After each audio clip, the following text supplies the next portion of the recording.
Okay dear students, good evening. मेरा पहला प्रश्न कि आज मैंने फासीवाद पर एक अध्ययन सामग्री, एक मैटर आपको भेजा है। आप लोगों ने रिसीव किया, क्या आप लोगों ने डाउनलोड किया या नहीं?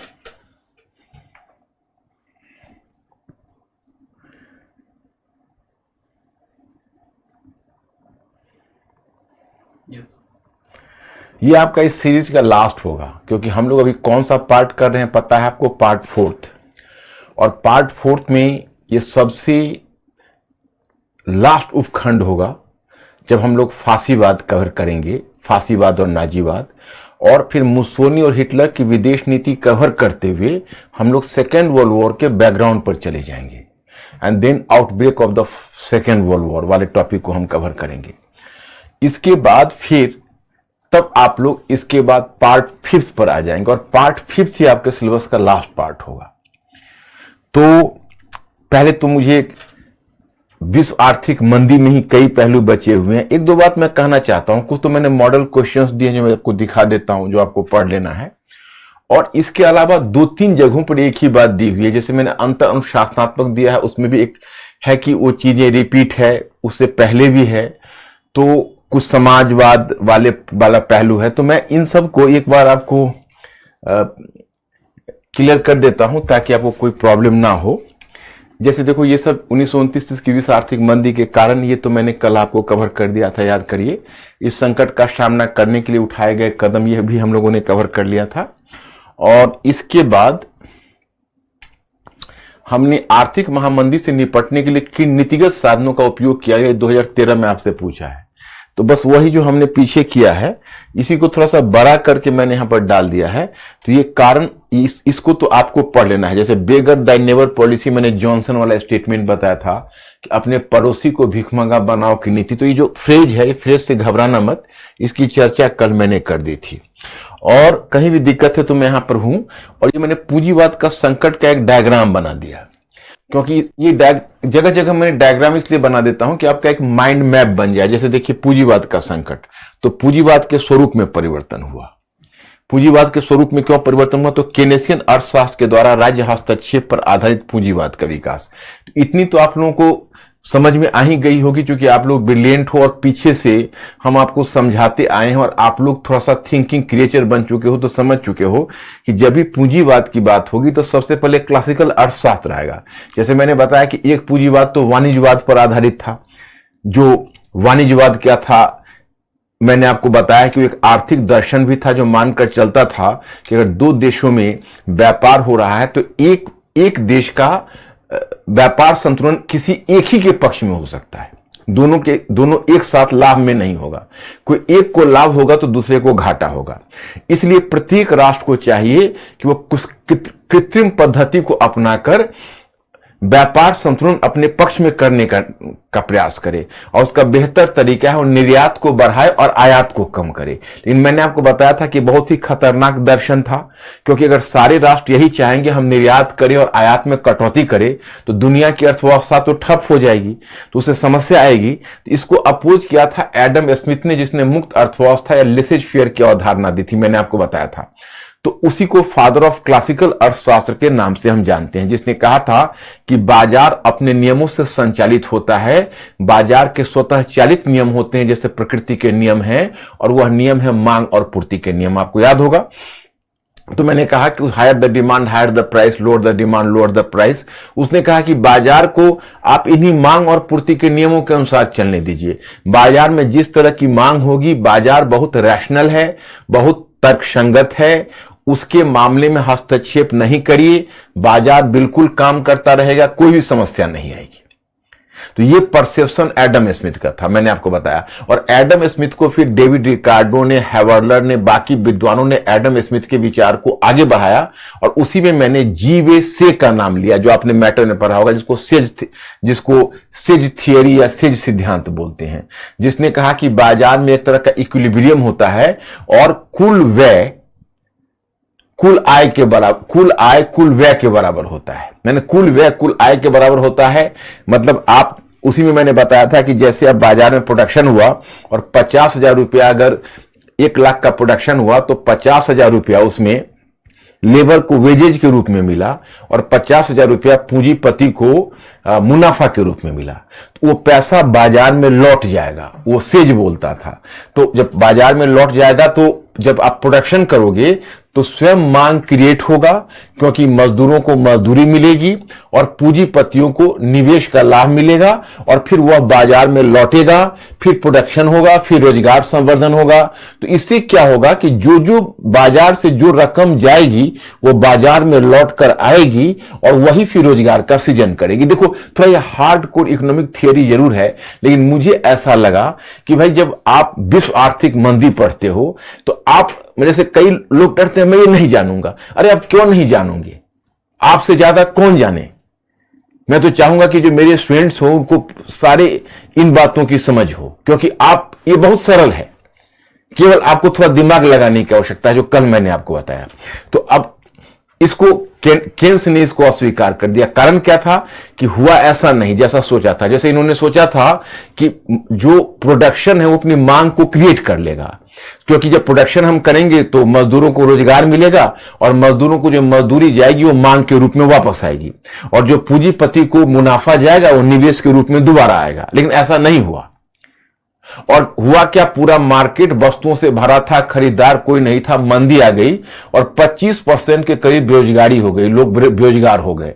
तो जब क्लासिकल अर्थशास्त्रियों से पूछा गया तो उन्होंने कहा कि देखिए, ये टाइमली इस तरह का असंतुलन आ गया है, वो भी असंतुलन आपकी गलती के कारण आई है। तब क्यों आपकी गलती के कारण आई है, तो उसका भी एक थियरी है। उनका कहना है कि देखिए, बाजार में होता यह है कि जिस समय वस्तु की मांग में गिरावट आती है, तो गिरावट आती, जब वस्तु की मांग में गिरावट आने लगती है तो वस्तु की मांग जब कम होगी तो मूल्य कम होगा।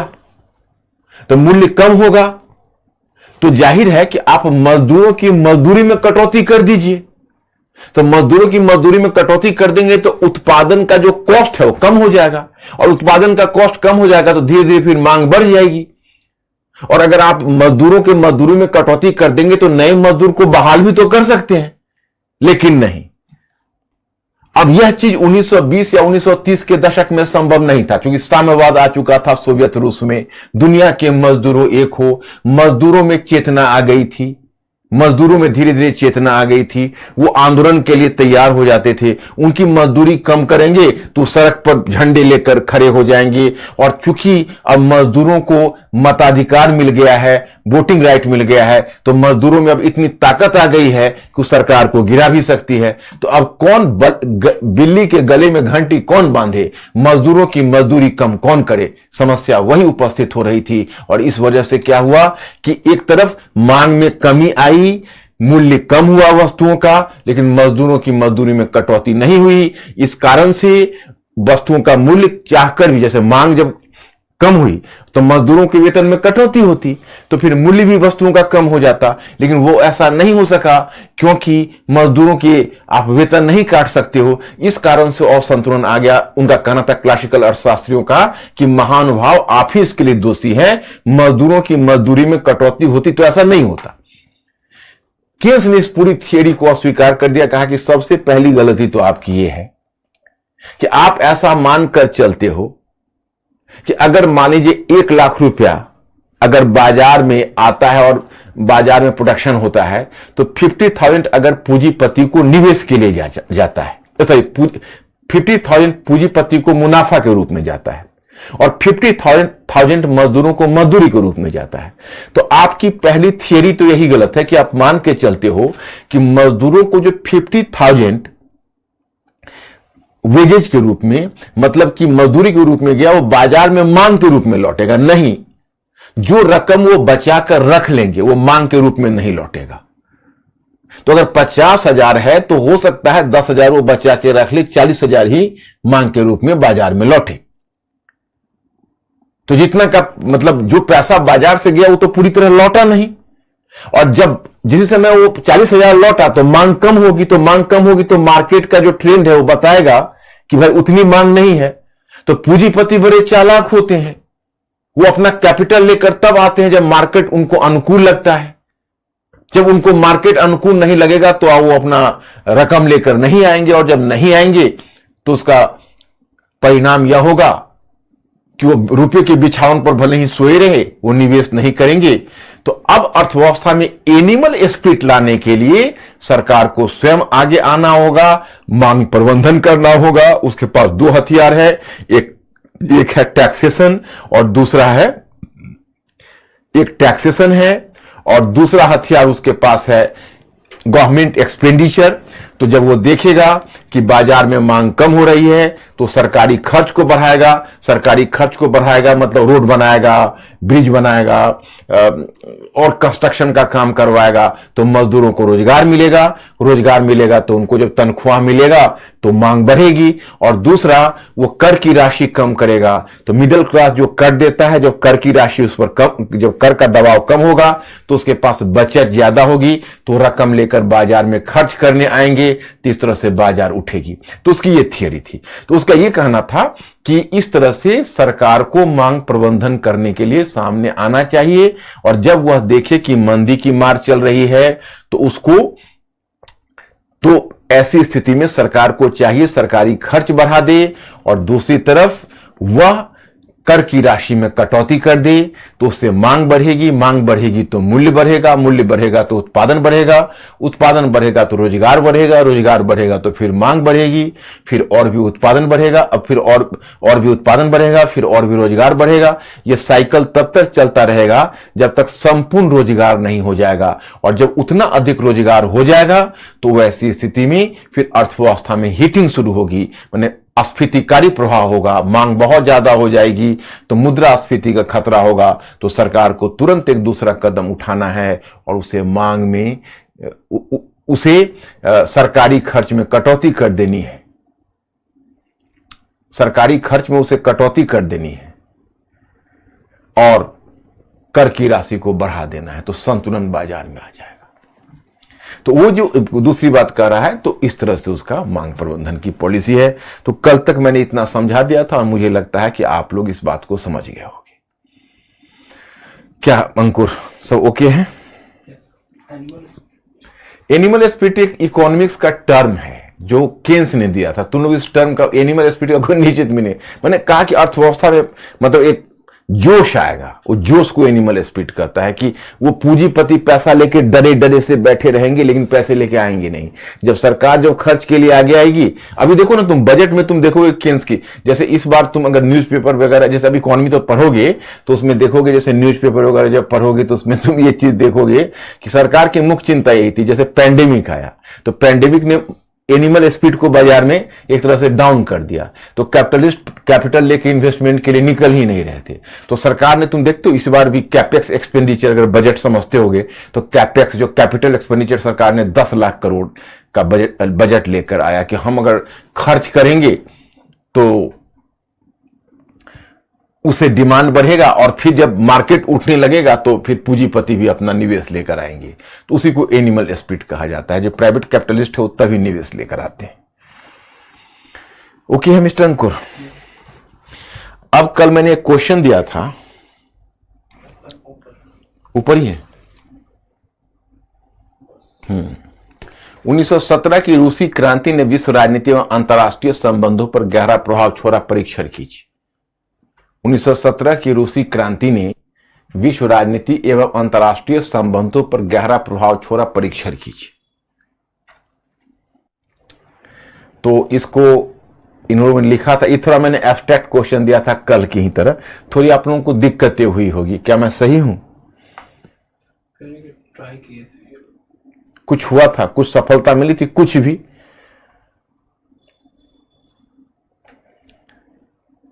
मतलब पहले से थोड़ा सा कंफर्टेबल हो रहे हो? देखो अब इसमें क्या करना है, ये थोड़ा सा, अभी देखो तुम लोगों की भी गलती नहीं है, मैं क्या बताता हूं। तुम लोग अभी कुतरते ही हो, ढंग से चबाते भी नहीं हो और ढंग से तुम्हारी बौद्धिक जुगाली भी नहीं होती है, तब तक मैं तुमको क्वेश्चन दे देता हूं। अब तुम्हारे अभी ढंग से चबाया हुआ भी नहीं है, जो क्वेश्चन लिखना पड़ता है, तुम्हारे हाथ पांव फूलने लगते हैं। अरे मेरा तो चश्मा ही छूट गया लगता है क्या? ओह, अब देखो,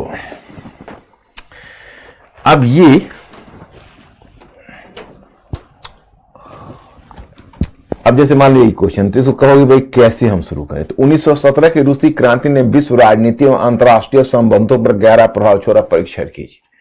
तो आप ऐसा कर सकते हैं कि 1917 की रूसी क्रांति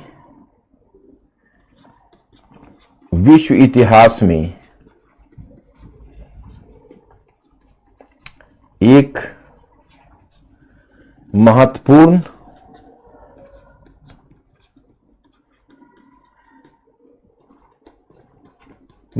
विभाजक रेखा बनकर आया।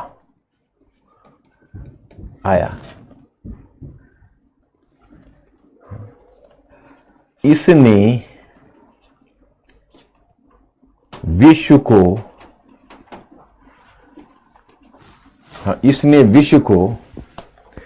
वैचारिक स्तर पर, वैचारिक स्तर पर,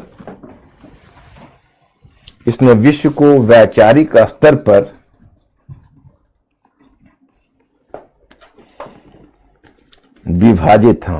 विभाजित कर दिया।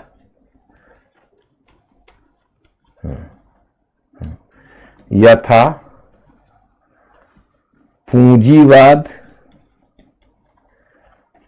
एवं साम्यवाद। अब देखो आगे जब तुमको मैं शीत युद्ध, देखो ये क्वेश्चन अगर तुमसे अभी नहीं हुआ होगा तो तुम अपने आप को इसके लिए दोषी मत मानना, क्योंकि जब तुमको मैं शीत युद्ध कवर कर दूंगा, उसके बाद इस तरह के क्वेश्चन तुम बड़ी आसानी से कर दोगे। कोई बहुत बड़ी चीज नहीं है, बहुत आसानी से कर सकते हो, क्योंकि आगे की घटना तुमको पता नहीं है ना। तो तुम जब चीजों को स्टार्ट करने के लिए खोजते हो तो अच्छा सेंटेंस नहीं मिलता है, अच्छा लिंक नहीं बनता है। लेकिन जब तुम वर्ल्ड हिस्ट्री में कवर कर लूंगा और जब पूरा तुम रिवाइज कर लोगे, उसके बाद जब तुम क्वेश्चन करने आओगे तो उसमें तुमको बहुत सहूलियत होगी एंड उसमें you will feel much more comfortable. तो वह जो एरिया है, वह एरिया तुम्हारे लिए बहुत ही महत्वपूर्ण हो जाएगा फिर। तो that is the point here. तो इसमें 1917 की रूसी क्रांति विश्व इतिहास में, तो यहां पर तुमने जैसे शुरू कर दिया। अब देखो इसमें यथा पूंजीवाद और साम्यवाद तुम कर दोगे, या पूंजीवाद या समाजवाद भी कर सकते हो, तो पूर्ण विराम दे दोगे।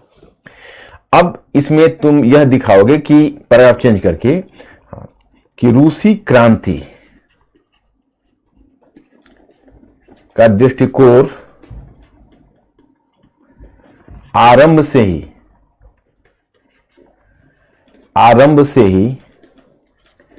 वैश्विक रहा था।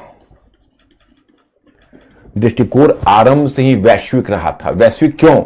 क्योंकि देखो फ्रांस की क्रांति, एक बार जैसे ऑप्शनल में क्वेश्चन पूछा था, तुम लोग मेंटली अलर्ट हो, तुम लोग समझ जाओगे। अब तो अपने आप में ये मत रखना कि भाई मैं फ्रेशर हूं, मैं नहीं समझ पाऊंगा। जब तक इस हीन भाव से हम लोग मुक्त नहीं होंगे तब तक फिर सफलता मिलनी मुश्किल हो जाएगी। पहले अपने दिमाग को हमें इस प्रकार के हीन भाव से मुक्त रखना है कि हम किसी से कम हैं, हमसे ज्यादा कोई नहीं जानता। ये समझ और ये कॉन्फिडेंस के साथ हमें आगे बढ़ना है कि हम वो सब कुछ समझ सकते हैं जो दूसरा समझ सकता है। मतलब ये नहीं है कि हम किसी से पीछे हैं। सब यहां पर एक बात मैं बताऊं, एक मुहावरा है कि हमाम में सभी नंगे, वही बात लागू होती है। जब किसी के सामने तुम क्वेश्चन रख दोगे, सभी के हाथ पांव फूलने लगते हैं। चूंकि अब देखो हम लोगों को तो यहां से लिंक कर लेंगे, वहां से तुम लोगों में यही योग्यता तो मैं बनाना चाहता हूं कि थिंकिंग क्रिएचर बन जाओगे। तो एक बार दिमाग के एंटीना खोलोगे तो कहीं ना कहीं से वेव ले लेगा, इस तरफ से उस तरफ से कहीं से वेव ले लेगा और तुम उस क्वेश्चन का आंसर लिख दोगे।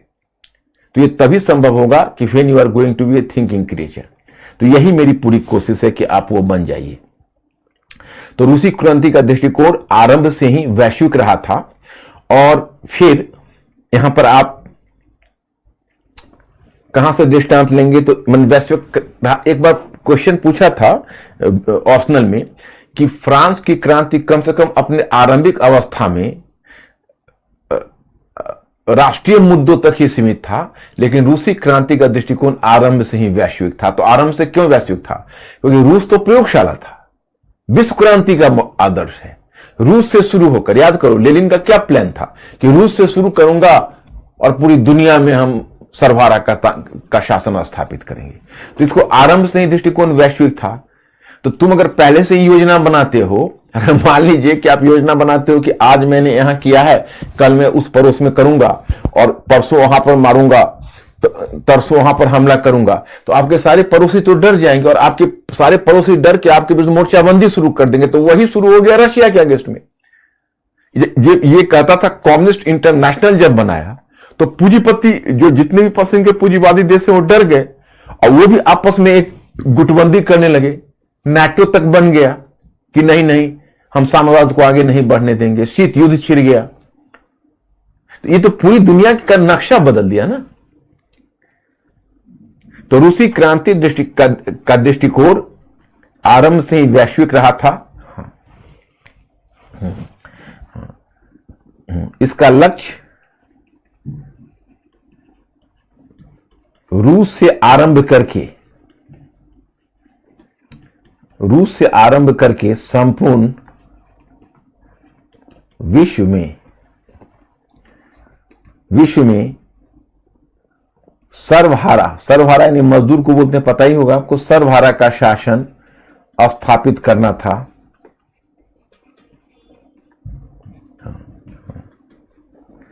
अतः इसके विश्व क्रांति के लक्ष्य ने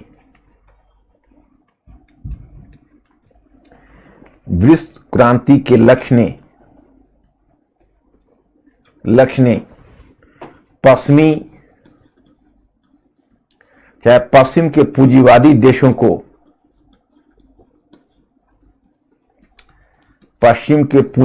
देशों को भयभीत कर दिया।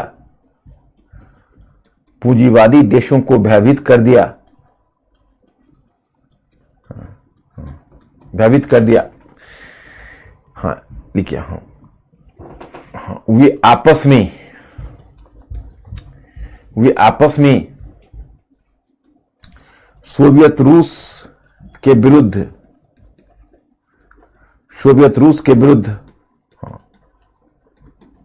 मोर्चेबंदी करने लगे। अब पैराग्राफ चेंज करके, विशेषकर देखो एक्चुअली आगे की घटना सेकेंड वर्ल्ड वॉर के बाद क्या, विशेषकर जब सोवियत रूस ने चाहे स्टालिन के अधीन सोवियत रूस ने जब पूर्वी यूरोप में समाजवादी सरकारें स्थापित कर दी, तो फिर यूरोप विचारधारा के आधार पर विभाजित हो गया। पूंजीवादी यूरोप और समाजवादी यूरोप, तथा शीत युद्ध का आरंभ हुआ। आगे चलकर नेटो एवं वार्सा पैक्ट जैसे दो सैनिक गुट बन गए और पूरा विश्व वैचारिक स्तर पर बंट गया। तो मतलब इस तरह से, लेकिन ये आगे की चीज है, तो तुम लोग को मैंने उसी तरह ट्राई करने के लिए दिया था। अगर नहीं हुआ होगा तो चिंता मत करना, क्योंकि आगे की बात थी, आपके लिए थोड़ा मुश्किल होता है इस क्वेश्चन को करना। लेकिन मैं विश्वास दिलाता हूं कि जब आप पूरा वो कवर कर लोगे फिर आपको समस्या नहीं आएगी, आप आराम से सारे क्वेश्चन करोगे। वैसे पहले से तो आप कंफर्टेबल फील कर रहे होगे आप लोग, पीछे वाली चीजें क्योंकि देखो तुम पहली बार पढ़ रहे हो, तो जितनी तेजी से तुमको याद होगा उतनी तेजी से भूलोगे। उसको रिवाइज करते रहना और तुम्हारी कोशिश होनी चाहिए हर विषयों में। केवल मैं इसी हिस्ट्री की ही बात नहीं करता कि हम धीरे धीरे जो अपना नॉलेज है उसको, इंफॉर्मेशन से हम धीरे धीरे अपने नॉलेज को अंडरस्टैंडिंग की तरफ बढ़ाते जाए। तो नॉलेज को जिस समय आप अंडरस्टैंडिंग की तरफ अगर बढ़ाते जाओगे, उसी समय आपका प्रॉब्लम सॉल्व हो जाएगा। तो चलिए, तो अब वो तो मैंने आपको विश्व आर्थिक मंदी कवर कर दिया था, और इसी क्रम में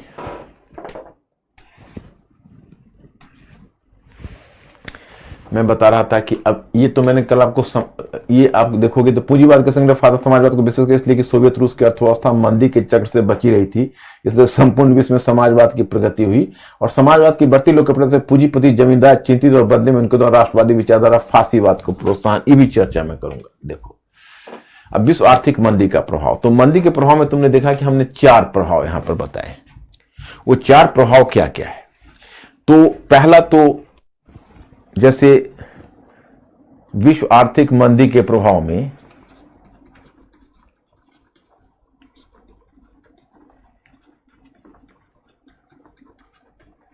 मैंने यहां 4 मुद्दों की बात की है जो काफी है अपने आप में। एक, मैंने ये कहा कि पूंजीवाद के स्वरूप में परिवर्तन। पूंजीवाद के स्वरूप में परिवर्तन क्यों?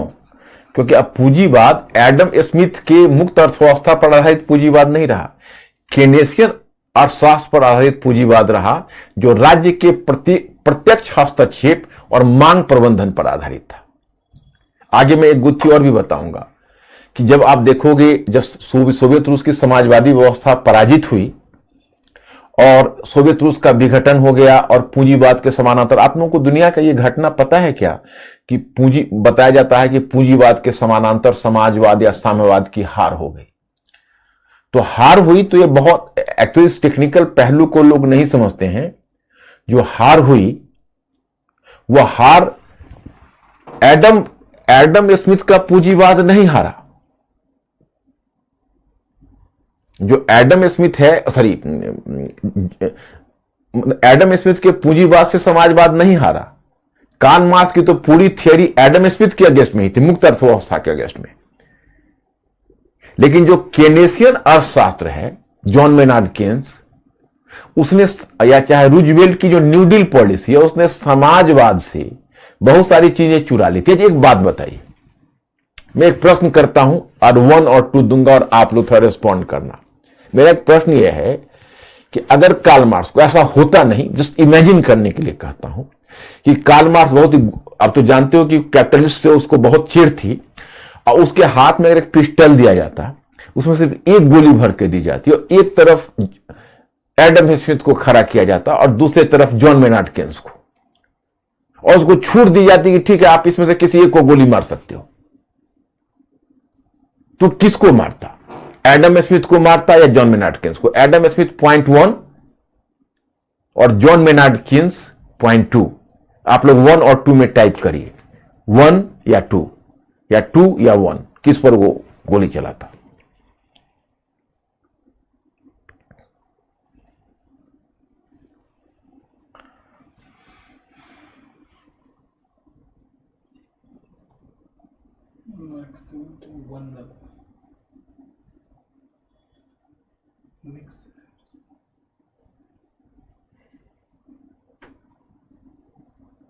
क्या आ रहा है उत्तर? ज्यादा?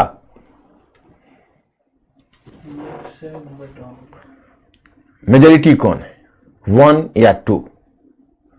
1 में एडम स्मिथ, 2 में John Maynard Keynes.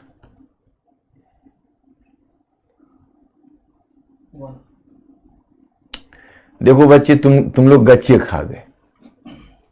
2 is the correct answer. Adam Smith, देखो, कार्ल मार्क्स को डर किससे था? वैसे पूंजीपतियों से था जो कंबल बांटते हैं, गरीबों का मसीहा बन जाते हैं। कार्ल मार्क्स को तो जुल्मी पूंजीपतियों से खुशी होती, वो तो चाहते थे तुम जुल्मी बनो, क्योंकि तुम जुल्मी बनोगे तो श्रमिकों का शोषण करोगे, श्रमिकों में वर्गीय चेतना आएगी, तभी तो वो व्यवस्था पर हमला करेंगे। और वैसे पूंजीपति जो नरम बनने का ढोंग रखते हैं, जो कंबल बांटते हैं और गरीबों के मसीहा के रूप में प्रस्तुत करते हैं, कार्ल मार्क्स को तो उससे बड़ी चीज, सबसे बड़ी चीज कार्ल मार्क्स को वैसे ही कैपिटलिस्ट से है। कार्ल मार्क्स की चीज वैसे कैपिटलिस्ट से है जो गरीबों का मसीहा बनते हैं। उसको ऐसे कैपिटलिस्ट चाहिए जो गरीबों का क्लियर कट शोषण करे, ताकि गरीबों में एक चेतना आए। तो जॉन मेनार्ड केन्स का आर्थिक दर्शन तो कार्ल मार्क्स के लिए बहुत ही खतरनाक है। अब जैसे देखो कैसे, तो जॉन मेनार्ड केन्स कह रहा है कि सरकार मांग प्रबंधन के लिए खुद आएगी, वो सरकारी व्यय करेगी, खर्च करेगी, जिससे रोजगार संवर्धन होगा, तो उसमें बहुत सारा वेलफेयर काम सरकार करेगी। रोजगार संवर्धन में आप देखो, रूजवेल्ट की जो सरकार है, न्यू डील, तो उसने क्या किया? गंदी बस्तियों को आधुनिक, जो गंदी जो बस्तियां थी, स्लम्स थी, उसको आधुनिक मोहल्लों में तब्दील कर दिया, आवास योजना चलाई, तो गरीबों का कल्याण हुआ। अब गरीबों का कल्याण करने से दोहरा फायदा है। एक गाना है कि गरीबों की सुनो तुम्हारी सुनेगा, तुम 1 पैसा दोगे वो 10 लाख देगा। तो अगर आप गरीबों के कल्याण के लिए काम करते हैं, तो गरीबों में जब पैसा आएगा तो परचेजिंग पावर आएगा, और जब परचेजिंग पावर आएगा तो मार्केट में वो गरीब आएंगे और बाजार का काम करेंगे, और बाजार का काम करके बाजार में वो मांग को उठा देंगे, बाजार को उठा देंगे। तो गरीबों को तो करने से बहुत ज्यादा फायदा है। कार्ल मार्क्स इसीलिए मतलब कार्ल मार्क्स का मानना था कि शोषण करोगे तो मजदूरों में आक्रोश होगा, और एडम स्मिथ कह रहा है कि और जॉन मेनार्ड केन्स कह रहा है कि सरकार खर्च करे, रोजगार संवर्धन करे, तो रोजगार से गरीबों को रोजगार मिलेगा तो क्रांति से हट जाएंगे। एक और भी बात है, एक बात और भी है, वो भी गौर करनी है। यहां पर जो जॉन मेनार्ड केन्स है उसके दिमाग में कहीं ना कहीं सोवियत रूस भी है, या रूजवेल्ट का जो न्यू डील है। यहां जो पूंजीवाद जॉन मेनार्ड केन्स और रूजवेल्ट के अधीन जो मानवीय मुखौटा धारण कर रहा है, वो मानवीय मुखौटा धारण करने का एक उद्देश्य है। और उद्देश्य क्या है पता है? उद्देश्य है कि समाजवाद की प्रगति को रोकना, सोवियत रूस की प्रगति को रोकना। क्योंकि सोवियत रूस जो दुनिया के मजदूरों एक हो कर रहा है, वो तो एडम स्मिथ के अर्थशास्त्र के अगेंस्ट में कर रहा है, क्लासिकल अर्थशास्त्रियों के अर्थशास्त्र के अगेंस्ट में कर रहा है। लेकिन जो केनेसियन अर्थशास्त्र है, जिस पर रूजवेल्ट का न्यू डील भी आधारित है, जो कुछ समाजवादी तत्वों को लिया हुआ है, जो स्वयं वेलफेयर के लिए काम कर रहा है, जो रोजगार संवर्धन के लिए काम कर रहा है, वह तो सोवियत रूस के जो प्रोपेगेंडा है, जो प्रचार है, उसको आसानी से काउंटर कर देगा। तो आम के आम और गुठलियों के दाम, बाजार भी उठ रहे हैं, अपनी जनता भी आपके प्रति वफादार हो रही है, समाजवाद की प्रगति भी रुक रही है। तो कितने सारे फायदे हैं बताइए, आप ही बताइए। तो मैं मानकर चलूं कि आप लोग इस पहलू को समझ चुके हैं। क्या अंकुर?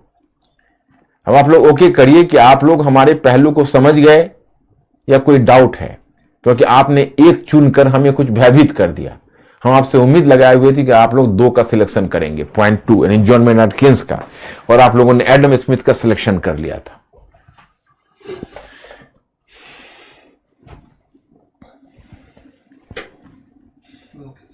ओके है सभी लोग? तो पूंजीवाद के स्वरूप में परिवर्तन, एक तो मैंने आपको यह बताया, और दूसरा क्या है, ये पूंजीवाद के फिर विश्व आर्थिक मंदी ने प्रजातांत्रिक सरकारों को हिलाकर रख दिया।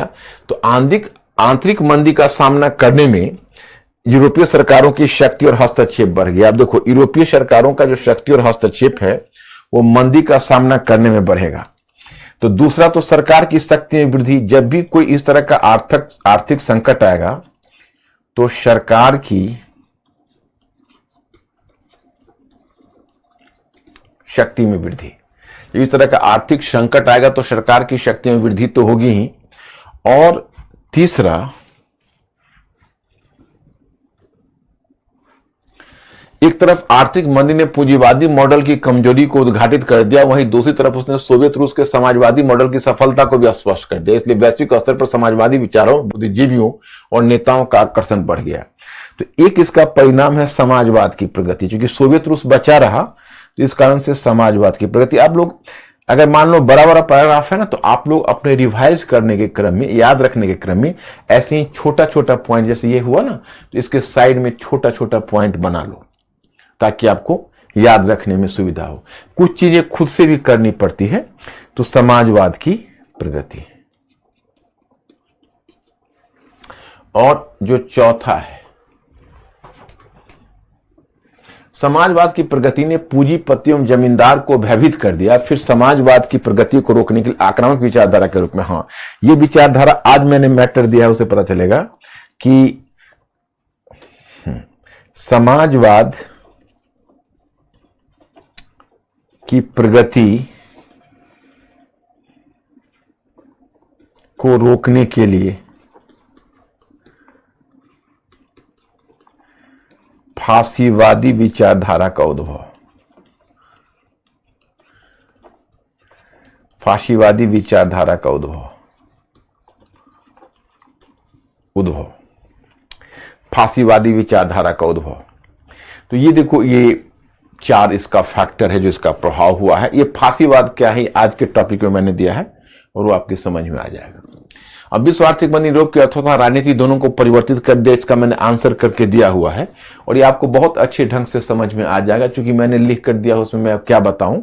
आप लोग इसको पढ़ना, अगर नहीं समझ में आए तो आप मुझे बताना। फिर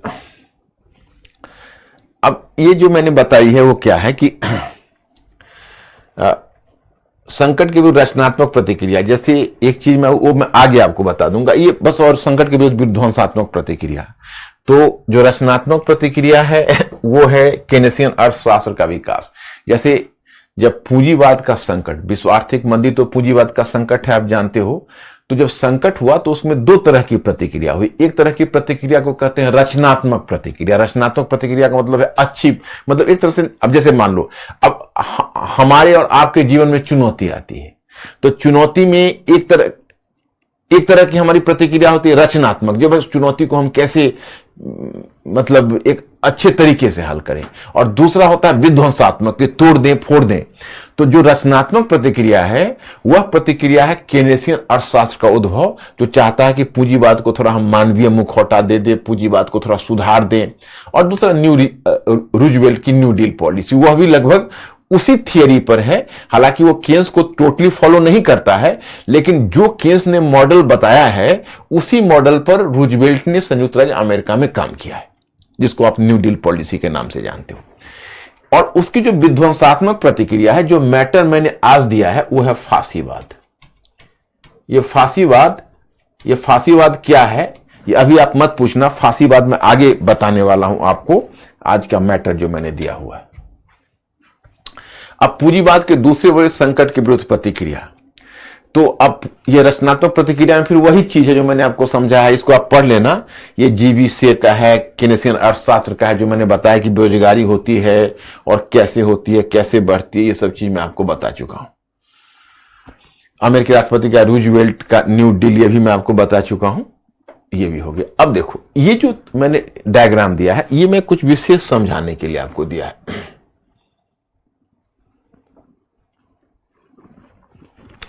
जैसे आगे मैं पहले बताऊंगा, देखो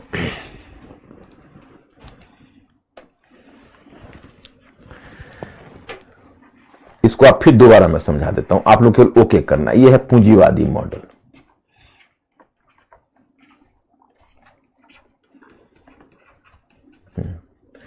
मुक्त अर्थव्यवस्था, यह हुआ निजी क्षेत्र, मुक्त अर्थव्यवस्था,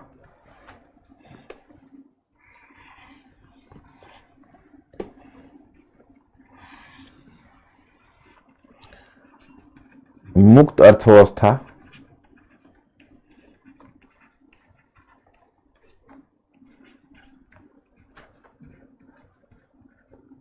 मुक्त अर्थव्यवस्था, यह है मुनाफा।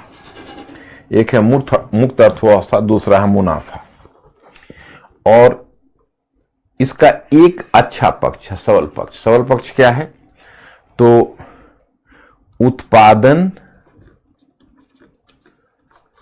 को उत्प्रेरणा मिलती है।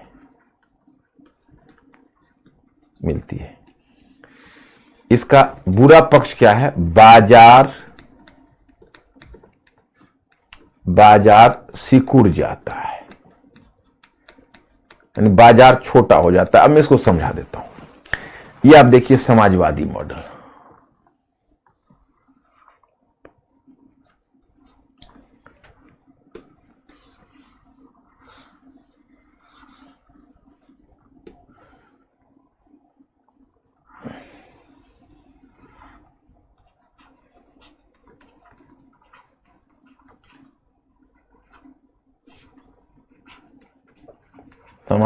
समाजवादी मॉडल है ना, ये होगा राज्य नियंत्रण।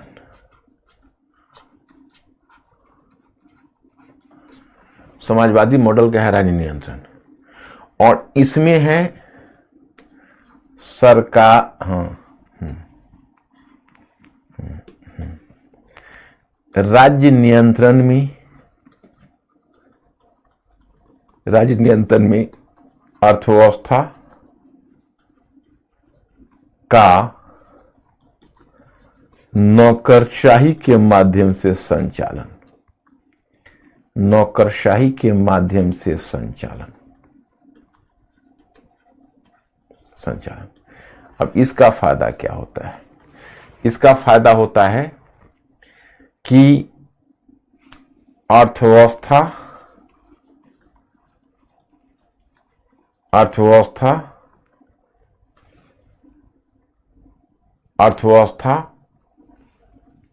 के बड़े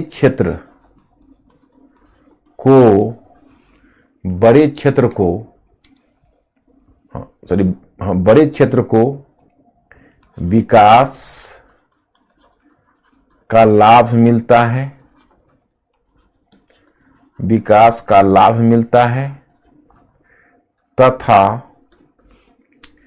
तथा अधिक से अधिक लोगों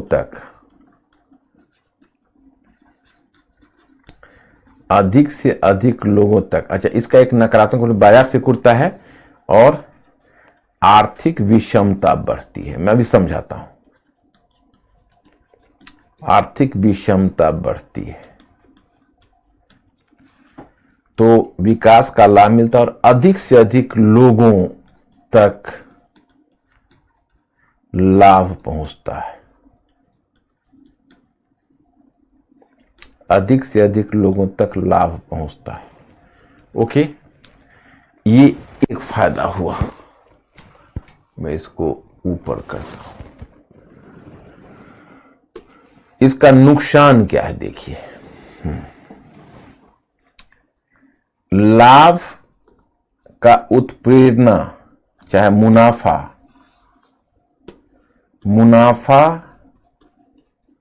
की उत्प्रेरणा नहीं मिलने के कारण समृद्धि मतलब होता है ग्रोथ, समृद्धि रुक जाती है। समृद्धि का मतलब हुआ ग्रोथ रुक जाता है। समृद्धि का मतलब मैं एकदम समझा देता हूं बिल्कुल, और फिर आपसे पूछ लूंगा मैं कोई। समृद्धि रुक जाती है, एक तो ये होता है। दूसरा क्या होता है? नौकरशाही की भूमिका प्रबल हो जाती है। तीसरा, वस्तु की गुणवत्ता एवं मूल्य नहीं सुधरता। वस्तु की गुणवत्ता और मूल्य नहीं सुधरता। तो देखो, अब मैं आपको समझाता हूं आराम से। देखिए, जैसे आप पूंजीवादी अर्थव्यवस्था, तो पूंजीवादी अर्थव्यवस्था में कहोगे मुक्त अर्थव्यवस्था, तो ये पूरी की पूरी देखो अर्थव्यवस्था है। तो मुक्त अर्थव्यवस्था में कहोगे कि देखो निजी क्षेत्र है, उसको पूरी स्वतंत्रता है, वो बाजार की जरूरत के अनुसार वो निवेश करेगा, उत्पादन करेगा, और बाजार की प्रतिस्पर्धा अर्थव्यवस्था में गुणवत्ता लाएगी। इसमें होता क्या है? देखो, फायदा ये होता है कि जब आप निजी पूंजीपतियों पर छोड़ देते हो अर्थव्यवस्था को, तो उसको लाभ कमाने का, जैसे मैं एक उदाहरण बताता हूं। आपके गांव का कोई बढ़ई है, उस बढ़ई को तुम कोई अगर नौकरी पर रख लो और फिक्स कर दो कि भाई तुम्हें प्रत्येक दिन इतने चेयर बनाने हैं और आपका ये तनख्वाह, देखिए मैं आपको प्रत्येक दिन में तनख्वाह पर आप फिक्स कर दीजिए कि देखिए ऐसा है कि आप चेयर बनाइए, जितना चेयर बना सकते हैं, केवल मेरे लिए चेयर बनाइए, आपका तनख्वाह हुआ दिहाड़ी इतना और महीना का इतना, आपको कुछ नहीं करना। ओके, अब उसको आपने लगा दिया, तो पता चलेगा कि दिन भर में मुश्किल से एक ही चेयर में वो पूरा दिन लगा देगा और वो नहीं बना पाएगा। उसको आप दूसरा दे दीजिए, कहिए कि ऐसा है कि तुम जितना चेयर बनाओगे उतने 1000 रुपए तुमको मिलेगा, बनाओ। पता चला एक दिन में 3 चेयर बना दिए, तो मुनाफा की जो उत्प्रेरणा होती है ना, इंसान में एक बड़ी अजीब ताकत और मेहनत ला दे। पता चलता है कि नाइट में भी जग कर वो काम कर रहा। तो मुनाफा की जो उत्प्रेरणा, इसलिए तुम देखते हो जितना भी प्राइवेट सेक्टर है वो सब में इंसेंटिव सिस्टम किया रहता है। क्यों? क्योंकि बिना इंसेंटिव के फिर जो ह्यूमन ऊर्जा है वो निकल नहीं पाती। एक तो ये फायदा मिलता है जिससे आप देखोगे पूंजीवादी अर्थव्यवस्था की प्रगति तेजी से होती है। दूसरा क्या होता है कि आप बाजार में खुली प्रतिस्पर्धा है। तो मान लो आप कपड़े का प्रोडक्शन करते हो, तो आप कपड़े का प्रोडक्शन करते हो, दूसरा भी कपड़े का प्रोडक्शन करता है, तीसरा भी करता है, तो आपको मार्केट में फ्री कंपटीशन में जाना है। तो आप चाहोगे कि आपके कपड़े की क्वालिटी सबसे बेहतर हो ताकि आपका ग्राहक आपके कपड़े को खरीदे। और आप जानते हो कि भाई अमुक व्यक्ति ने अगर 10 रुपये मीटर मूल्य रखा हुआ है तो मैं 9.5 रुपये मीटर ही अपनी कीमत रखूं, ताकि जब ग्राहक को ज्यादा सस्ती दर पर दूंगा तो वो हमारे कपड़े को खरीदेंगे। तो ये आपस में कंपटीशन होता है, उसे मार्केट में क्वालिटी भी कंट्रोल होता है और कॉस्ट भी कंट्रोल होता है। क्वालिटी कंट्रोल और cost control. Okay, that is the benefit. ये इसका फायदा है। नुकसान क्या है कि जो पूंजीपति है वो मजदूरों का, उपभोक्ताओं का शोषण करते हैं। वो मुनाफा ज्यादा कमाने के लिए मजदूरों का शोषण करते हैं। तो उससे क्या होता है कि वो अपने ही बाजार को तोड़ देते हैं, उनकी बाजार सिकुड़ जाती है। वो कहते हैं राज्य कम टैक्स लगाए, राज्य पुलिस स्टेट है, इकोनॉमी मार्केट चला रही है, तो राज्य को केवल लॉ एंड ऑर्डर से मतलब है, तो राज्य कम से कम टैक्स ले ताकि पूंजीपति को खुले रूप में काम करने का अवसर मिले। स्वास्थ्य, शिक्षा सब प्राइवेट सेक्टर में हो, तो ये होता है। अब इसका दूसरा फिर हानि क्या होती है कि चूंकि धनी लोग और भी धनी और निर्धन लोग और भी निर्धन होते चले जाते हैं, इससे आर्थिक विषमता आती है, और आर्थिक विषमता आने से ही बाजार छोटा होता है। समाजवादी अर्थव्यवस्था में देखो, पहले फायदा देखो। फायदा यह है कि जैसे मान लो पूंजीवादी अर्थव्यवस्था में जैसे पूरी अर्थव्यवस्था है, तो आपने अर्थव्यवस्था को मुक्त छोड़ा हुआ है कि जो जहां चाहो पूंजी लगाओ, जैसे मुनाफा कमाओ, आपस में प्रतिस्पर्धा होगी। तो पूंजीपति उसी सेक्टर में लगाएंगे जिसमें उनका फायदा होगा। तो आपकी इकोनॉमी का एक बड़ा सेक्टर है जो अनरियलाइज्ड रह जाता है। अनरियलाइज्ड रह जाता है मतलब उसमें पूंजी नहीं लग पाती है। तो पता चला कि आपका आधा सेक्टर काफी विकसित है और आपका आधा सेक्टर पिछड़ा हुआ है, जैसे एग्रीकल्चर सेक्टर पिछड़ा हुआ है या दूसरा सेक्टर पिछड़ा हुआ है। तो आपकी जनसंख्या का एक भाग उस लाभ से वंचित है। फिर चूंकि सब कुछ प्राइवेटाइजेशन पर है और सब चीज मूल्य के आधार पर है, तो आपके समाज के बहुत सारे निर्धन लोग हैं जिनको वहां तक पहुंच नहीं है। जैसे आप देखिए आज हॉस्पिटल तक, सरकारी हॉस्पिटल, वो भी तो थोड़ा सा हमने समाजवाद को बनाए रखा, तो कुछ सरकारी हॉस्पिटल खोले। आप यूएस में, बाकी देशों में देखिए, हालांकि बराक ओबामा ने वहां पर मेडिकेयर प्रोग्राम लाया गरीबों के लिए, बात दूसरी है। नहीं तो आप पूरे, आप देखिए जो हार्डकोर प्राइवेट सेक्टर है, वो अगर इंश्योरेंस के आधार पर लोग जाके वहां ट्रीटमेंट ले सके तो ले सके, नहीं तो ट्रीटमेंट प्राइवेट सेक्टर वो नहीं ले सकते, क्योंकि प्राइवेट हॉस्पिटल इतना महंगा है, प्राइवेट एजुकेशन इतना महंगा है। चलिए हमारे यहाँ क्वालिटी नहीं है, लेकिन कुछ हॉस्पिटल और कुछ शिक्षण संस्थान तो ऐसे हैं जो राज्य चला रही है, जिस वजह से उनको पैसे कम लग रहे हैं, क्योंकि हम लोग थोड़ा सा समाजवादी थे। और जो समाजवादी देश है उसमें तो सब कुछ सभी के लिए, मैंने एजुकेशन, हेल्थ, सारा सेक्टर फ्री, और राज्य निर्धारित करता है कहां पूंजी लगे, तो राज्य खड़ा होकर विभिन्न क्षेत्रों में कैपिटल लगाता। तो आपके यहां का लेबर बैठा नहीं रहेगा, कैपिटलिस्ट में एफिशिएंट लेबर काम करेगा और अनस्किल्ड लेबर बैठा रहेगा, तो गरीबी बढ़ेगी। यहां पर सबको काम मिलेगा, सभी को शिक्षा मिलेगी, सभी को स्वास्थ्य मिलेगा, तो इकोनॉमी शुरू में तेजी से ग्रो करती है। तभी तो सोवियत रूस की जो इकोनॉमी है उसका 40% तक एनुअल ग्रोथ शुरू हो गई। लेकिन नकारात्मक पक्ष क्या है? राज्य चला रहा। तो राज्य चला रहा तो सबसे बड़ी बात है कि राज्य ने सबका तनख्वाह फिक्स किया हुआ है, तो मुनाफा की प्रेरणा तो है नहीं। सामूहिक खेती है, सबका लाभ बटेगा। इंडस्ट्री है तो उसमें मजदूरों को एक निश्चित रकम मिलनी है। प्राइवेट सेक्टर तो है नहीं, तो प्राइवेट निजी लाभ की गुंजाइश नहीं है, और जब निजी लाभ की प्रेरणा नहीं है तो लोगों में काम करने का उमंग एक समय के बाद समाप्त हो जाता है, स्टैग्नेशन आ जाता है। आप तो खैर सरकारी बैंक में भी इंसेंटिव सिस्टम हो गया, नहीं तो हम लोग को याद है पहले जब बैंक में जाते जब पैसे डिपॉजिट करने के लिए तो लगता है वो डिपॉजिट करवा रहे हैं कि आसान कर रहे हैं। अभी भी आप प्राइवेट हॉस्पिटल वगैरह में जाओ और पूछो तो आपको कोई जवाब देने वाला नहीं होगा। वहां कोई इंक्वायरी में बैठा हुआ आदमी आपकी तरफ ऐसे देखेगा कि 5 बार पूछोगे तो आपको वो जवाब देंगे।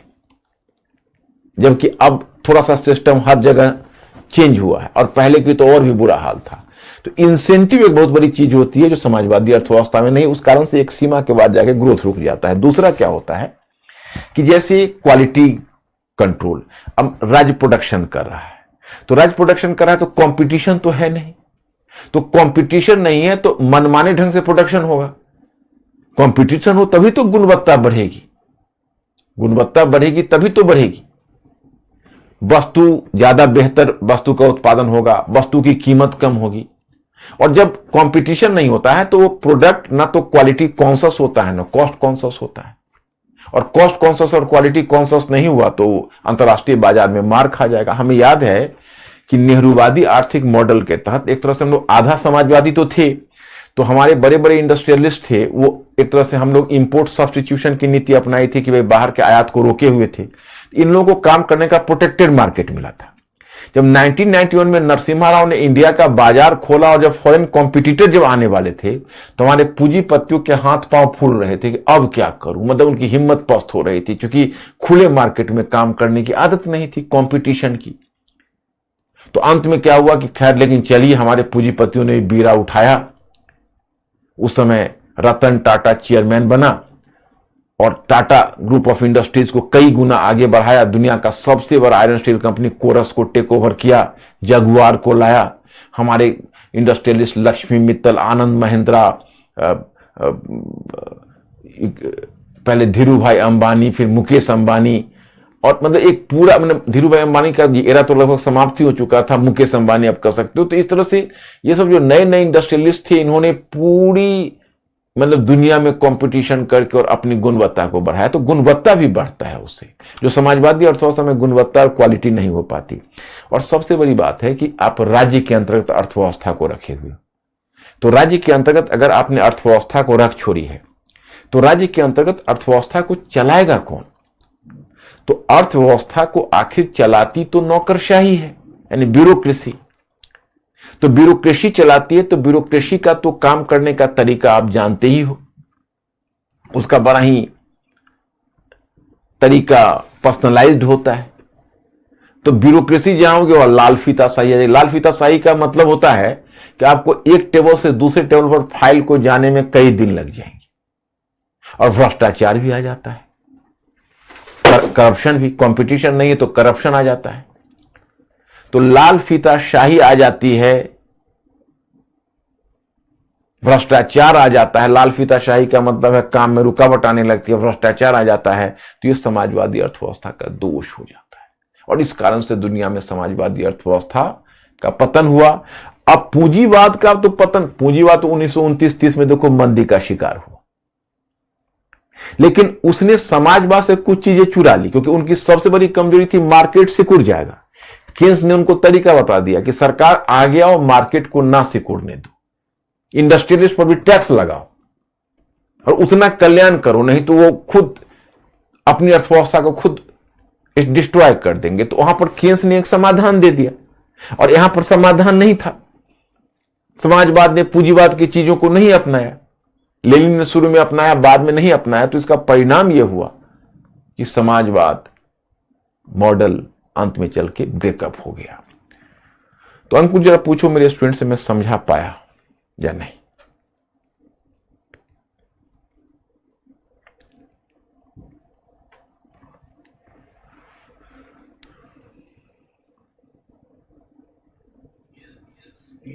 ओके है। तो ये सब चीज को समझना, मैं स्टूडेंट्स हर जगह आपको काम देगा, फायदा देगा। कल को अगर आप अब देखो केनेसी अनुसार न्यू डील, अब ये सब तो मैं कर चुका हूं लगभग, अब इसमें कोई चीज रह नहीं गया।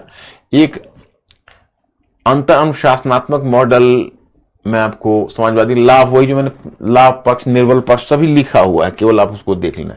अंत अनुशासनात्मक केनेसियन अर्थशास्त्र पूंजीवाद का नया संस्करण, ये जीबीसी का मैं समझा ही चुका हूं, वही चीज रिपीट है अंत अनुशासनात्मक में। दूसरी चीज मैं बताना चाहता कि इसमें एक चीज है, जेएमकेस ने इस मत को अस्वीकार कर दिया, ऑल आर डेड, जो कल मैंने समझाया हुआ है। कोई प्रॉब्लम होगा तो आप पूछ लेना। Fiscal policy and Franklin D Roosevelt की न्यू डील नीति, ये मैं फिर यहां पर भी दे दिया है, तो इसको आप संविधान और सरकार की दिशा। आपको पता है जो मैंने कल मैक्सिमल स्टेट समझाया था कि केनेसियन अर्थशास्त्र और एडम स्मिथ यानी क्लासिकल अर्थशास्त्र, तो क्लासिकल अर्थशास्त्र एक स्मॉलर स्टेट की बात करता है, मिनिमल स्टेट की बात करता है। वो कहता है कि राज्य को केवल लॉ एंड ऑर्डर तक सीमित होना चाहिए। और केनेसियन अर्थशास्त्र या रूजवेल्ट की न्यू डील ने राज्य के दायित्व को बढ़ा दिया। अब राज्य अधिक से अधिक टैक्स लगाता था और राज्य अब आर्थिक मांग प्रबंधन में राज्य स्वयं आगे आने लगा। राज्य कुछ सार्वजनिक कार्य करवाने लगा, एक्सपेंडिचर व्यय करके रोजगार को बढ़ाने लगा, तो राज्य की भूमिका पहले की तुलना में कहीं और बढ़ गई। तो अब राज्य वह पूंजीवादी राज्य, क्लासिकल अर्थशास्त्र का वह राज्य नहीं रह गया, बल्कि अब राज्य हो गया मैक्सिमल स्टेट। मैक्सिमल स्टेट का मतलब है कि अब उसकी भूमिका अर्थव्यवस्था में काफी बढ़ गई। So that's why it was called maximal states. तो इसने मतलब केनेसियन अर्थशास्त्र ने केवल अर्थव्यवस्था में परिवर्तन नहीं लाया, उसने राज्य के स्वरूप को भी बदल दिया। मध्य वर्ग कभी भी इस तरह के राज्य को नहीं चाहता था, मध्य वर्ग हमेशा मिनिमल स्टेट को चाहता था।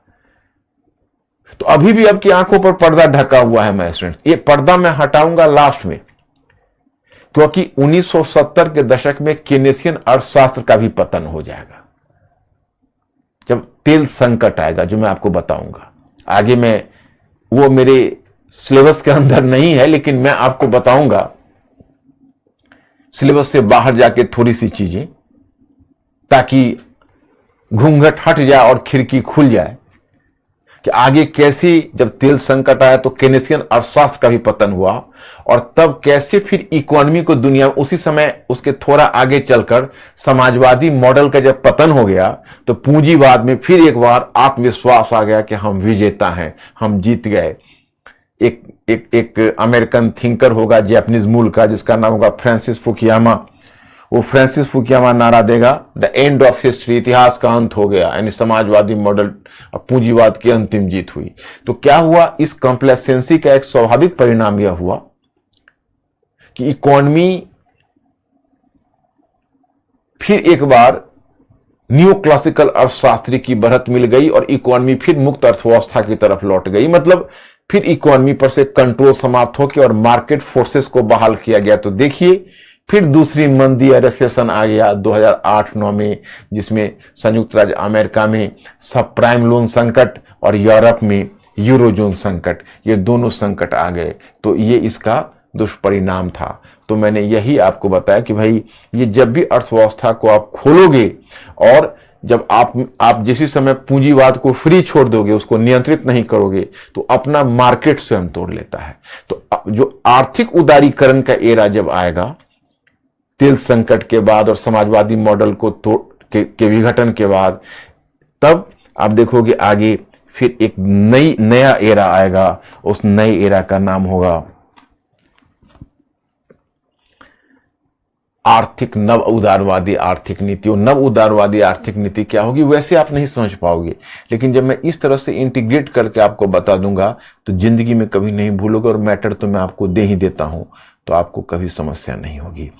तो आप बताइए यहां तक आप क्लियर है। संविधान और सरकार की दिशा, जैसे रूजवेल्ट है उसने एक मैक्सिमल, जैसे मैं छोटा राज्य और बड़े राज्य का जो अंतर मैंने बताया, और केनेसियन अर्थशास्त्र ने कैसे राज्य की भूमिका को बढ़ा दिया और छोटे राज्य मिनिमल स्टेट से मैक्सिमल स्टेट बन गया। इसे मैंने संविधान और राज्य ये सभी प्रभावित हुए नई आर्थिक नीति से। कि यह बात आपकी समझ में आ गई? अंकुर जनाब मेरे स्टूडेंट से पूछिए कि ओके है या कोई समस्या है।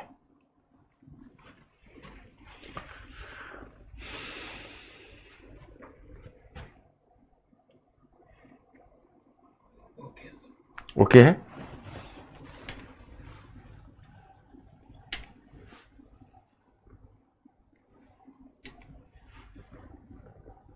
अब ये पूंजीवाद बनाम साम्यवाद ये सब देख लेना आप।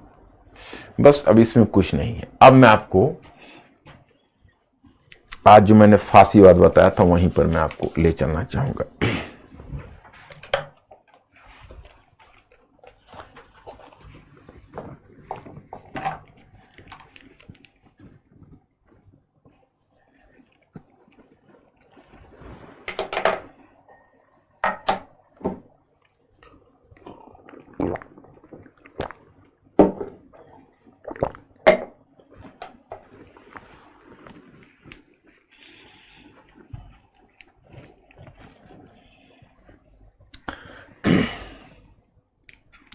फांसीवाद और नाजीवाद आ जाओ।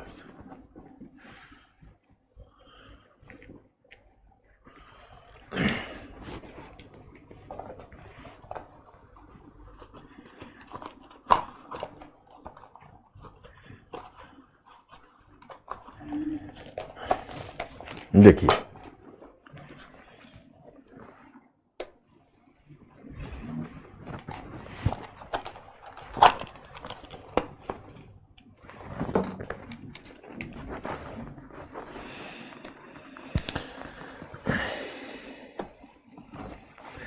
यहां पर एक टर्म आता है फांसीवाद। पहले इसको ऐसे समझिए, विश्व आर्थिक मंदी,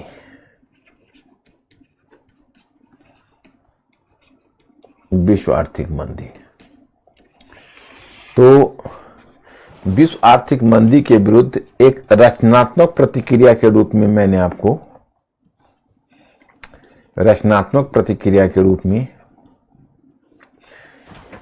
मैं आपको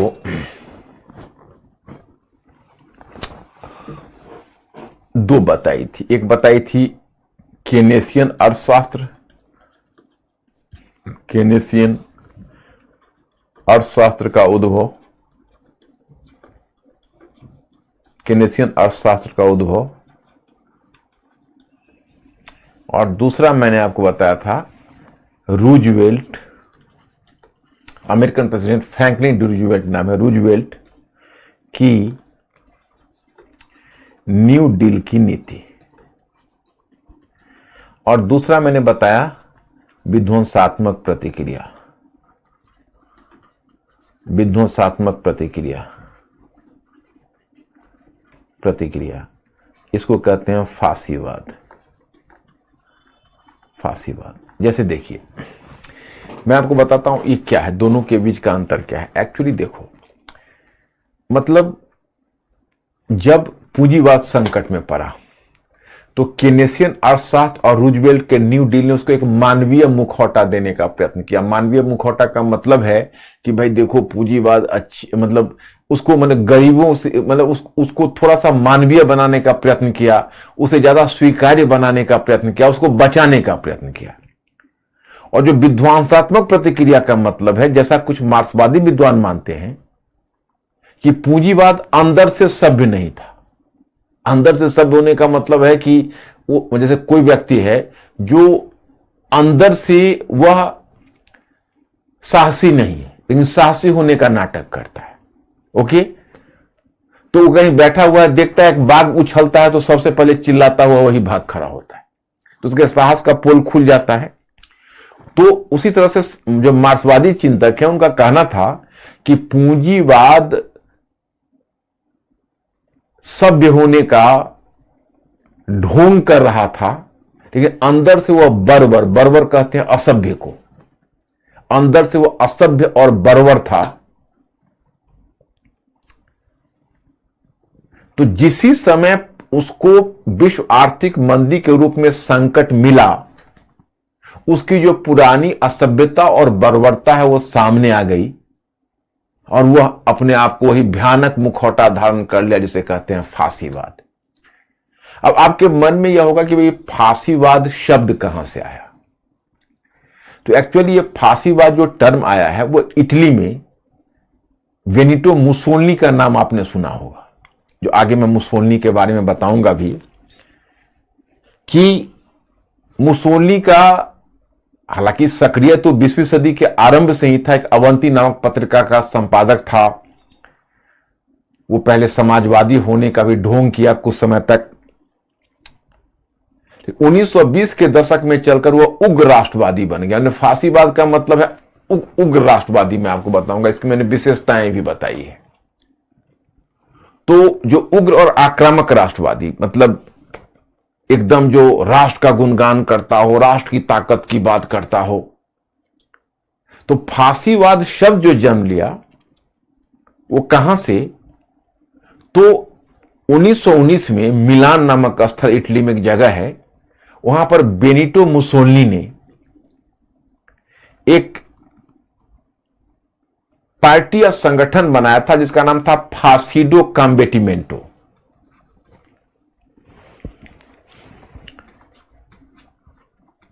फासिडो कॉम्बेटिमेंटो मैंने उसने एक जगह बनाई थी, उस जगह का ही नाम था फासिडो कॉम्बेटिमेंटो। तो उसने फासिडो कॉम्बेटिमेंटो नामक जगह बनाई थी, मतलब एक पार्टी बनाई थी मिलान में। तो जो फासिडो जो नाम था वहीं से फांसी दल नाम निकल कर आया, फांसी दल। That was the fascist party. ये उग्र राष्ट्रवादी विचारधारा है। कई मतलब इसमें एक तरह का कई विचारधाराओं का मिश्रण है। आपको याद होगा मैंने हीगेल का आदर्शवाद बताया था। हीगेल ने कहा था सब कुछ मतलब राष्ट्र इस पृथ्वी पर एक ईश्वरीय अभिव्यक्ति है, मतलब nation is, state is the March of God on earth. जो राष्ट्र है वो इस पृथ्वी पर ईश्वर का आगमन है, मतलब ईश्वरीय अभिव्यक्ति है। तो कहा कि भाई एक नागरिक को चाहिए कि राष्ट्र के प्रति सब कुछ न्यौछावर कर दे। तो इस पर वही उसको कहते हैं हीगेल का आदर्शवाद। हीगेल एक जर्मन चिंतक था। फिर उस पर कहा जाता है कि डार्विन के सामाजिक डार्विनवाद का ही प्रभाव है। सामाजिक डार्विनवाद क्या कहता है? सामाजिक डार्विनवाद कहता है कि युद्ध अच्छा है जीवन में, क्योंकि संघर्ष करने से प्रगति होती है। क्योंकि प्रकृति भी कहती है कि प्रकृति भी कमजोर को मिटा देती है और ताकतवर को आगे बढ़ा देती है, और युद्ध और संघर्ष ताकतवर को आगे बढ़ने का साधन है। इस पर बुद्धि विरोधवाद का भी प्रभाव है, क्योंकि यह बुद्धि की बात, तर्कवाद की बात नहीं करता, यह आस्था की बात करता है, फांसीवाद। और यह फांसीवाद कहता है, जैसे मुसोलिनी ने घोषणा की थी, उसकी घोषणा थी कि सब कुछ राज्य के अंदर है, राज्य के बाहर कुछ नहीं है और राज्य का विरोधी कुछ नहीं। तो यह फांसीवाद की घोषणा थी। तो ये एक उग्र दर्शन था। अब मैं आपको बताना चाहता कि इस फांसीवाद का उद्भव प्रायः देखा गया एक विचारधारा के रूप में तो थोड़ा बहुत पहले से भी था, लेकिन इसकी जो फांसीवाद की प्रगति हुई है या फांसीवाद को प्रेरित करने वाले जो कारक हैं,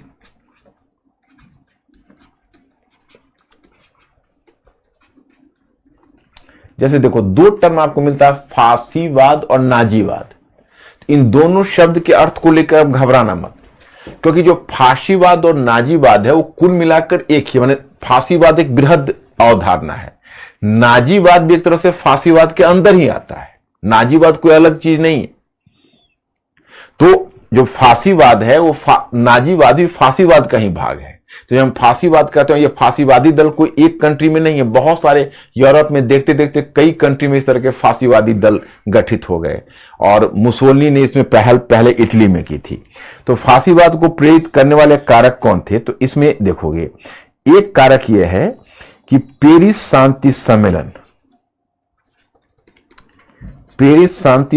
से असंतोष मेरे मैटर में आपको मिलेगा।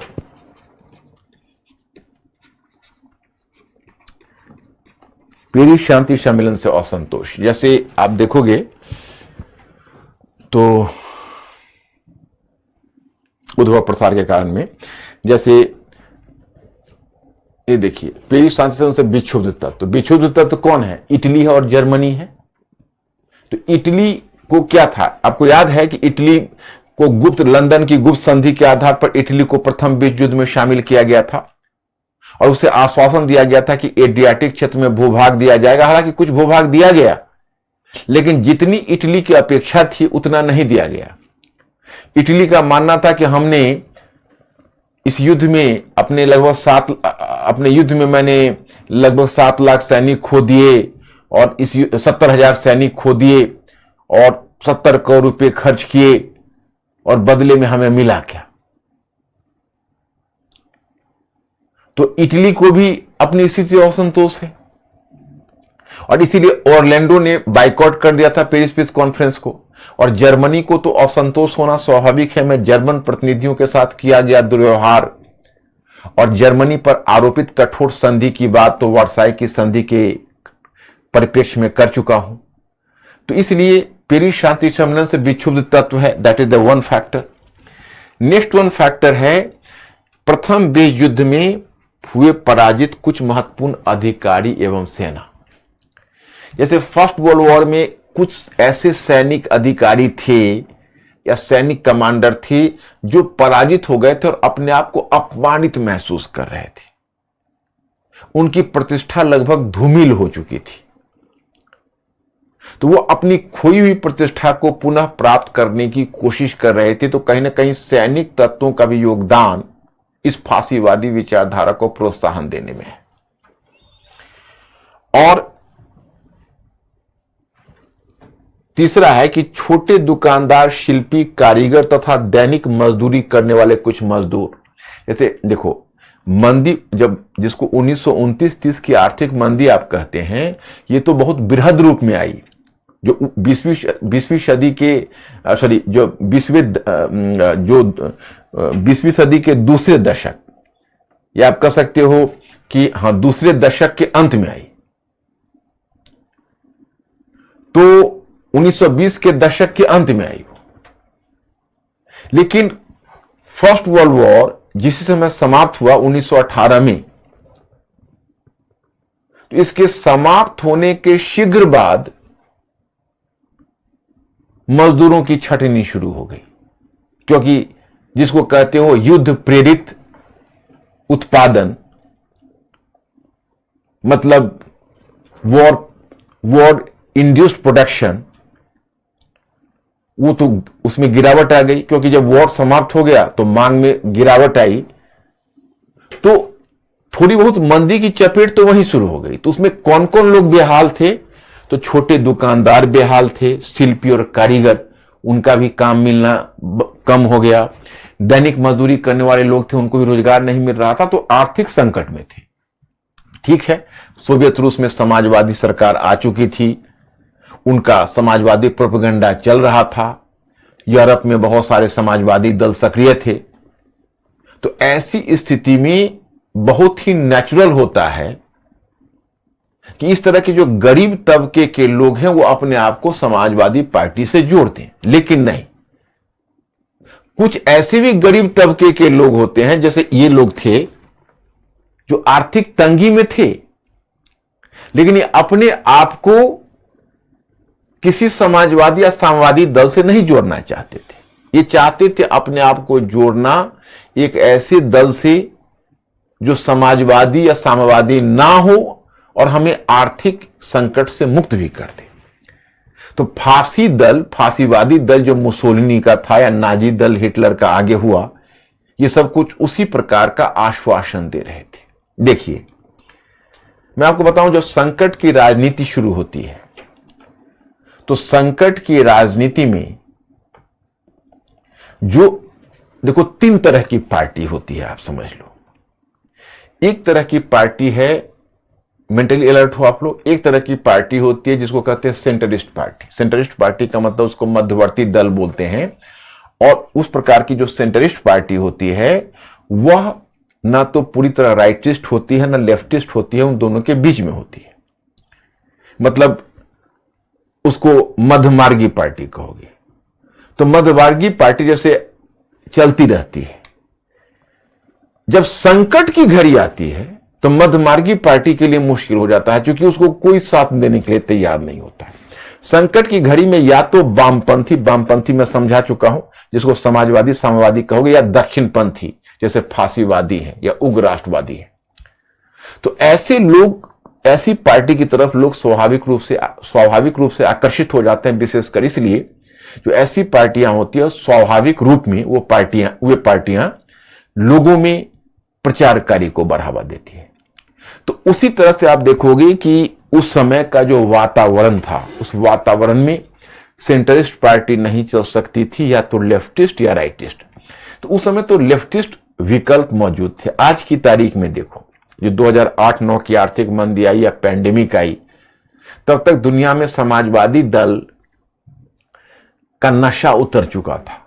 तो दुनिया में जितने भी समाजवादी पार्टियां और साम्यवादी पार्टियां वो बैकफुट पर थी। तो अभी फिर सेंट्रलिस्ट पार्टी हर जगह मात खा गई। अब देखो ना, स्पेन में बोल्सोनारो थे, हालांकि बोल्सोनारो तो गए, अब तो लुला की सरकार है, लेकिन मतलब एक समय था जो थे, या आप देखोगे हंगरी में ऑर्बन है, या डोनाल्ड ट्रंप अमेरिका में आया, हालांकि गया, इधर बेंजामिन नेतन्याहू इजराइल में आ गया है, उधर एर्दोआन टर्की में है। तो इस सब जो राइटिस्ट टेम्परामेंट वाले जो गवर्नमेंट है, वो राइटिस्ट, उसकी बढ़त आज है, क्योंकि समाजवादी साम्यवादी पार्टी बैकफुट पर है। लेकिन मंदी के बाद एक तरफ समाजवादी साम्यवादी पार्टी भी प्रगति के पथ पर थी, उनका रास्ता रोकने के लिए फांसीवादी दल भी आ गई थी जो राइटिस्ट थी। तो ये तो एक फैक्टर हुआ। दूसरा फैक्टर कि पेरिस शांति सम्मेलन से विचलित तत्व हो गया विश्व आर्थिक मंदी का प्रभाव। क्यों? जब विश्व आर्थिक मंदी आई तो विशेषकर सोवियत रूस उस मंदी के चपेट से बचा रहा। तो सोवियत रूस में की जो समाजवाद की प्रगति हो रही थी, उससे भयभीत हो गया जो पूंजीपति तत्व थे, जो पूंजीवादी तत्व थे, और जमींदार भी भयभीत थे और पूंजीवादी भी भयभीत थे, क्योंकि इस तरह की जो समाजवादी साम्यवादी पार्टी थी वो निजी संपत्ति को समाप्त करने की बात कर रही थी। तो जब समाजवादी साम्यवादी पार्टियों के द्वारा निजी संपत्ति को समाप्त करने की बात की जा रही थी, तो ये भयभीत हो रहे थे। इनको लग रहा था कि भाई हमारी संपत्ति, हमारी प्रॉपर्टी तो समाप्त हो जाएगी। तो इन्होंने फांसीवाद का हाथ मजबूत करना शुरू कर दिया। तो ये आपके 4 के 4 फैक्टर हो गए। अंकुर, जरा पूछो मेरे स्टूडेंट से, ये लोग क्लियर हुए या कोई दिक्कत है?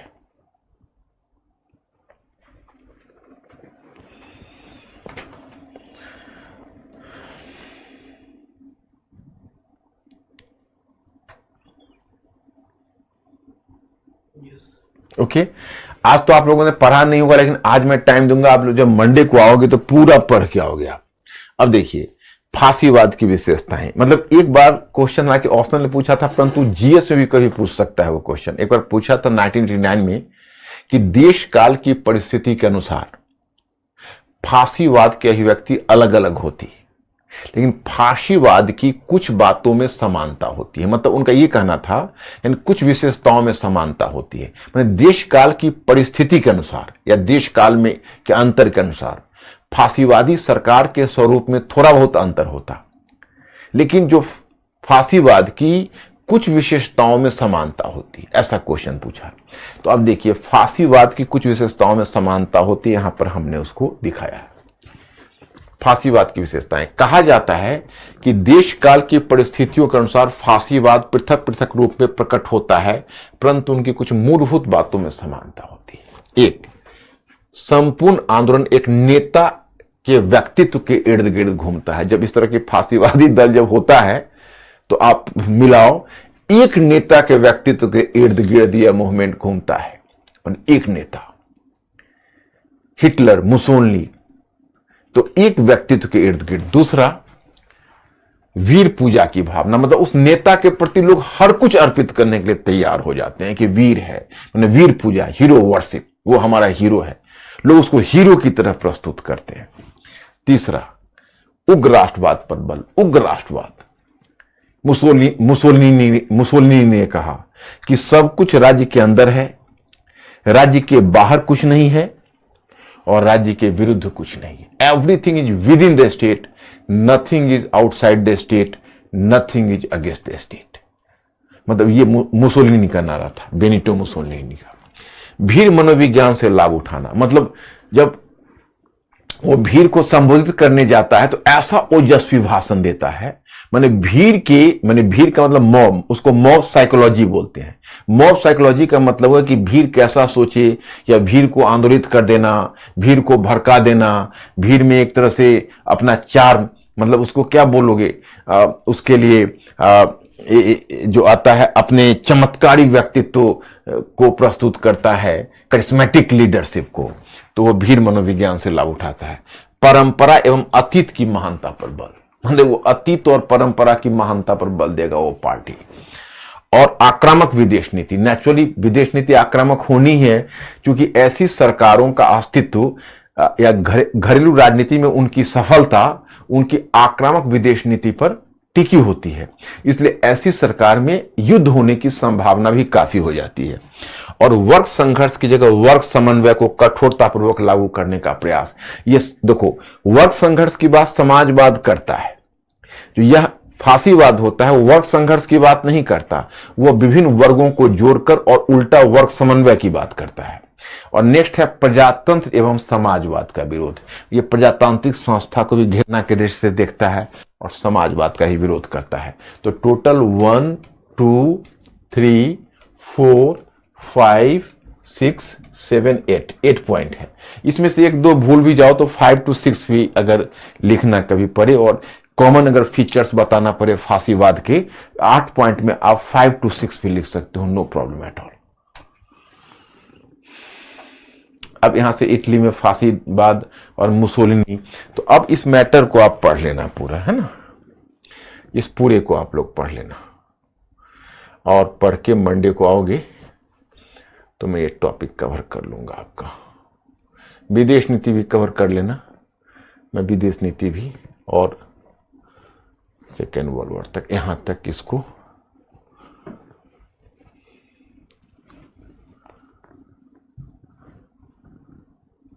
है तो बहुत अच्छा खासा, लेकिन इस आपके पास टाइम भी तो है, सैटरडे है, संडे है, उसको कवर करके आप ओके। तो मैं ये टॉपिक कवर करूंगा मंडे को, तो आप लोग मंडे तक इसको कवर करके आना। तो आज मैं यही रुकता हूं मैं स्टूडेंट्स। क्वेश्चन है? ओके बोलो। क्वेश्चन देना है। ओके हाँ, क्वेश्चन आप लोगों को देना है, क्वेश्चन देता।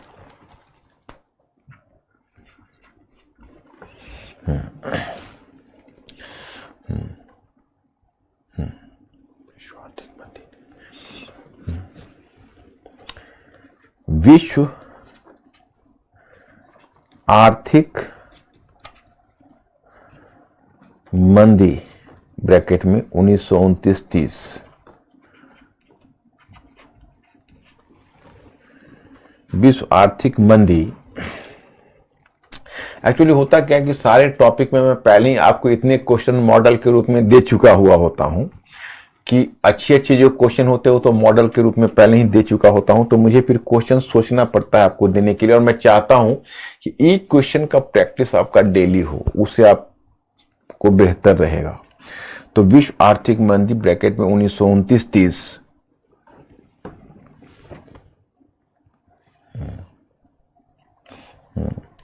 ने पूंजीवाद को एक मानवीय मुखौटा प्रदान किया। परीक्षण कीजिए,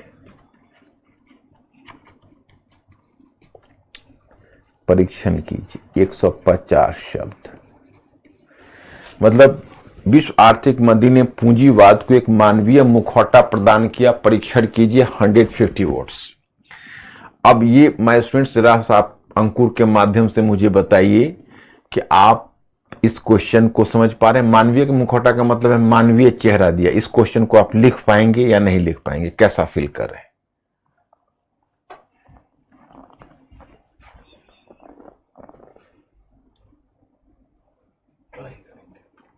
ट्राई क्या करना, बोलो लिख पाऊंगा, आधा अधूरा नहीं। मानवीय मुखौटा प्रदान किया का मतलब है कि जो पहले पूंजीवाद था वो एडम स्मिथ का पूंजीवाद था, अब जॉन मेनार्ड केन्स का पूंजीवाद आया। तो जॉन मेनार्ड केन्स ने कैसे कहा कि सरकार को आगे आना चाहिए, सरकारी खर्च करना चाहिए और सरकारी खर्च से मजदूरों को रोजगार मिलता।